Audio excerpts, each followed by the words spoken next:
peut-être encore une fois que des initiatives suivies d'une volonté d'imposer des sanctions, des mesures, peuvent être une opportunité ou du moins un événement majeur qui bouscule le statu quo.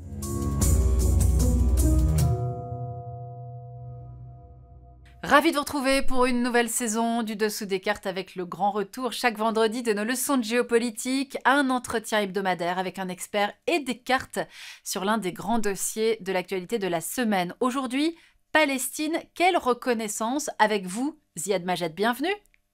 Merci.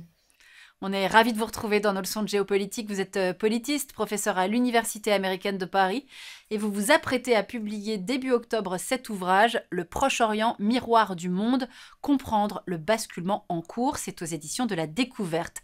Alors on vous invite, Ziad, parce que dans quelques jours, aux Nations Unies, à New York, la France et l'Arabie Saoudite vont tenter une action diplomatique pour tenter d'accélérer la reconnaissance d'un État palestinien. De quoi s'agit-il précisément? Racontez-nous.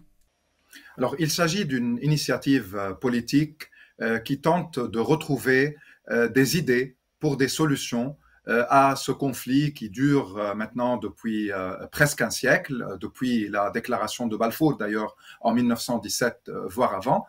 Donc, comment sortir de la configuration actuelle?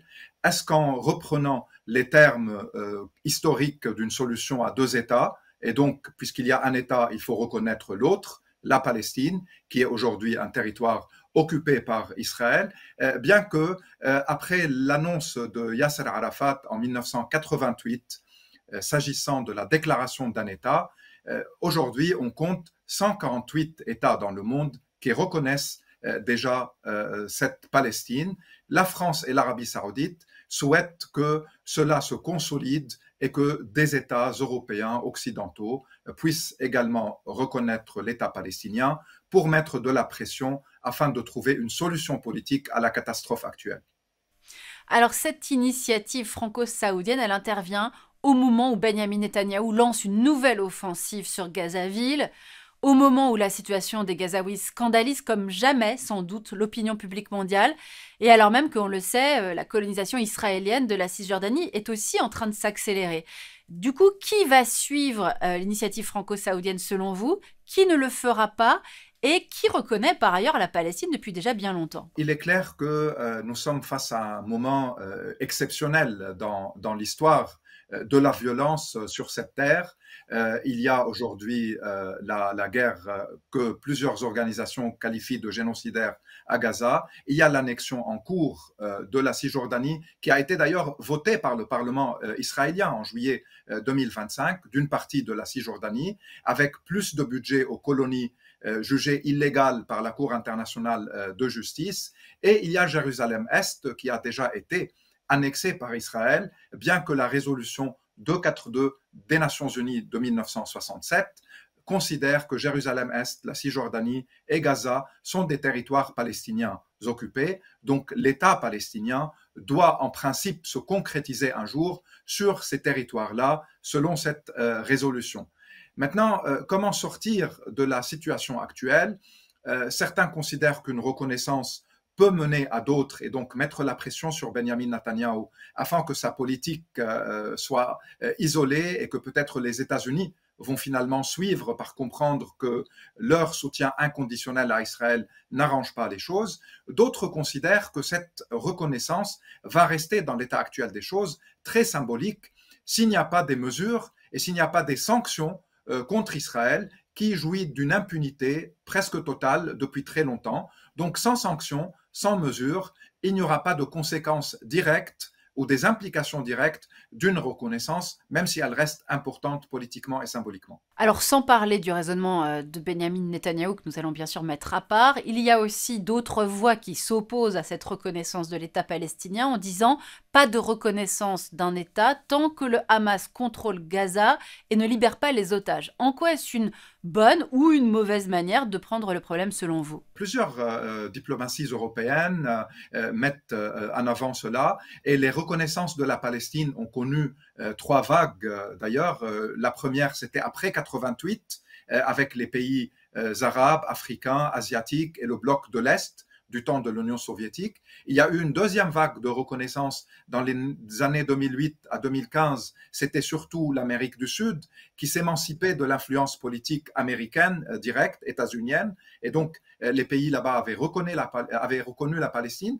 Et puis récemment, en 2024, le Mexique, la Norvège, l'Irlande et l'Espagne et d'autres pays, la Slovénie et d'autres, ont suivi également ce processus-là.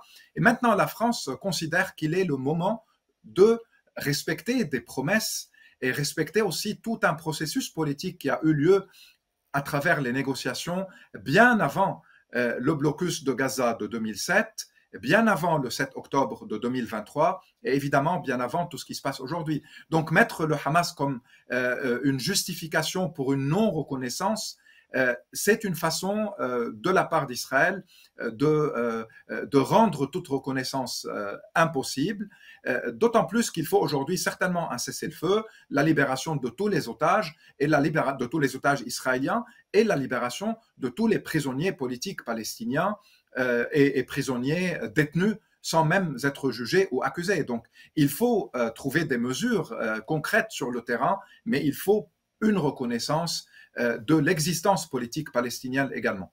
Est-ce qu'il est clair aujourd'hui pour tout le monde que la base juridique de cet État palestinien serait l'autorité palestinienne et pas le Hamas, même si on l'a beaucoup dite, cette autorité corrompue, affaiblie, etc. Oui, on est aujourd'hui, si jamais on reconnaît cet État et si on souhaite imposer des sanctions contre Israël ou des mesures permettant à cet État d'émerger, évidemment que la question de l'élite politique palestinienne va être mise sur la table. L'autorité est vieillissante, elle n'a plus aujourd'hui un véritable contrôle des territoires en Cisjordanie. Hamas a été extrêmement affaibli et de toute façon, son rôle dans l'après n'est pas accepté par plusieurs acteurs. Mais il y a une société palestinienne qu'on oublie souvent, qu'on occulte, une société qui a un potentiel humain énorme, que ce soit dans les territoires, que ce soit en exil, parmi les réfugiés palestiniens, des universitaires, des juristes, des personnes capables de jouer un rôle extrêmement important pour construire un État palestinien. Et surtout, il y a des prisonniers palestiniens qu'Israël, depuis longtemps, a mis hors jeu, entre guillemets, afin de maintenir sa rhétorique sur l'absence d'un partenaire palestinien pour ne pas permettre à un État de se construire. Mais je me permets de vous dire aussi que l'autre option, c'est-à-dire ne pas accepter la solution à deux États, qui est une politique israélienne affirmée et reconnue, c'est de dire qu'il y a alors un seul État, et s'il y a un seul État, c'est un État, comme la Cour internationale de justice en juillet 2024 l'a nommé, c'est un État d'apartheid, étant donné que les Palestiniens n'ont pas les mêmes droits que les Juifs israéliens, qu'il y a deux systèmes de loi et de droit, qu'il y a une séparation spatiale dans les territoires occupés, qu'il y a une colonisation illégale, donc elle devient partie d'un paysage politique, et dans ce cas-là, il faut passer aussi à ce que veut dire régime d'apartheid, selon la Convention de 1973, c'est un crime contre l'humanité. Est-ce que les Israéliens et leur soutien souhaitent ce genre de situation ou une solution à deux États? Je pense que le débat est là. Le sujet aujourd'hui, c'est une reconnaissance mutuelle des deux côtés. C'est-à-dire que le monde arabe, qui longtemps n'a pas reconnu Israël, reconnaisse dans son intégralité Israël et qu'Israël accepte enfin la création d'un État palestinien. Comment y croire alors que le Hamas d'un côté et Benyamin Netanyahou de l'autre sont aux manettes, l'un à Gaza, l'autre en Israël? Est-ce que le préalable, c'est d'abord la disparition de ces deux acteurs pour vous? Je pense qu'il faut distinguer entre l'existence d'Israël qui est bien là, qui est reconnue par les Nations Unies, par la grande majorité des États du monde. C'est un État puissant. Mais de l'autre côté, il n'y a pas d'entité politique palestinienne. Et il y a plusieurs pays arabes qui reconnaissent Israël, que ce soit et qui ont une normalisation diplomatique avec Israël. L'Égypte, la Jordanie, le Maroc, le Soudan, les Émirats arabes unis, le Bahreïn. Et il y a eu une volonté arabe d'en finir avec le conflit en 2002 en échange d'une reconnaissance de l'État de Palestine, ce qui est refusé et rejeté par les Israéliens. Aujourd'hui, il est vrai qu'avec le gouvernement de Benyamin Netanyahou, avec la destruction de Gaza, avec la colonisation en Cisjordanie, on a du mal à imaginer comment une reconnaissance mutuelle, comment un État palestinien peut apparaître sur cette carte qui est morcelée, où il y a presque un anéantissement des Palestiniens du côté de Gaza, des déportations et des changements démographiques dans la Cisjordanie occupée et à Jérusalem même, mais il n'y a pas d'autre choix que d'aller vers cette volonté de reconnaissance, cette volonté d'accepter les droits des Palestiniens.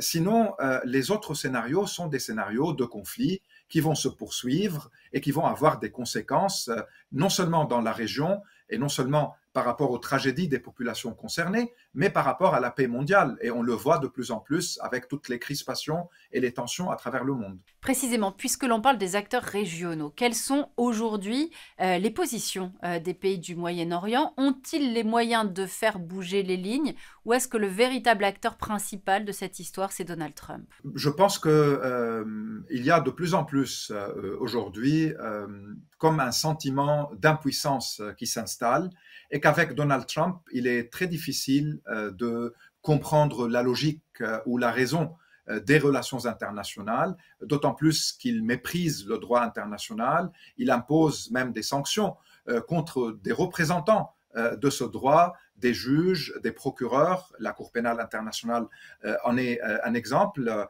puisqu'elle a émis un mandat d'arrêt contre Benjamin Netanyahou et son ministre de la Défense et contre des responsables du Hamas pour crimes de guerre et crimes contre l'humanité. Ils ont été sanctionnés. La rapporteure des Nations Unies pour les territoires palestiniens a été sanctionnée, Francesca Albanese, et donc Donald Trump ne semble pas tenir compte ni des résolutions onusiennes, ni de ce que stipule le droit international. Et face à lui, il y a des régimes dans la région arabe, du Moyen-Orient en général, donc j'ajoute la Turquie, même l'Iran, mais l'Iran c'est évidemment une autre dynamique, qui ont peur, qui sont inquiets, qui préfèrent accepter son dictat plutôt que de rappeler les bases du droit international. Mais il y a une nouveauté, c'est peut-être la position égyptienne et jordanienne, étant donné que les deux ont très peur d'un changement démographique majeur en Palestine historique, puisque Trump évoque, de même que le gouvernement israélien, le départ des Gazaouis et demande aux Égyptiens et aux Jordaniens de les accueillir. Ils veulent que cette terre-là devienne le Riviera du Moyen-Orient, comme l'avait dit Trump lui-même. On a pensé que cette idée était derrière nous, sauf que récemment, ça a été révélé qu'il y a toujours des plans de reconstruction qui effacent l'existence palestinienne dans le secteur. Donc, peut-être que l'initiative française, encore une fois, va encourager ces acteurs régionaux à se positionner d'une manière différente. L'Iran est affaibli. Certains acteurs comme l'Arabie saoudite ou les Émirats prétendaient avoir peur du rôle iranien et de l'expansion iranienne. Maintenant, je pense que cette hypothèse est assez limite vu l'affaiblissement militaire et politique de l'Iran. Peut-être encore une fois que des initiatives suivies d'une volonté d'imposer des sanctions, des mesures, peuvent être une opportunité ou du moins un événement majeur qui bouscule le statu quo actuel et qui est terrible vu la souffrance humaine des Gazaouis et des Palestiniens et des peuples de la région en général. Eh bien, ce sera le mot de la fin. Merci infiniment, Ziad Majed, d'avoir été notre invité. Je rappelle que vous êtes politiste, professeur à l'Université américaine de Paris et qu'il faut se procurer votre prochain ouvrage qui sortira début octobre, Le Proche-Orient, miroir du monde, comprendre le basculement en cours aux éditions La Découverte. Beaucoup. Merci à vous de nous avoir suivis. Continuez de retrouver nos vidéos sur arte.tv, YouTube et Instagram et abonnez-vous pour recevoir chaque samedi matin notre newsletter. À la semaine prochaine.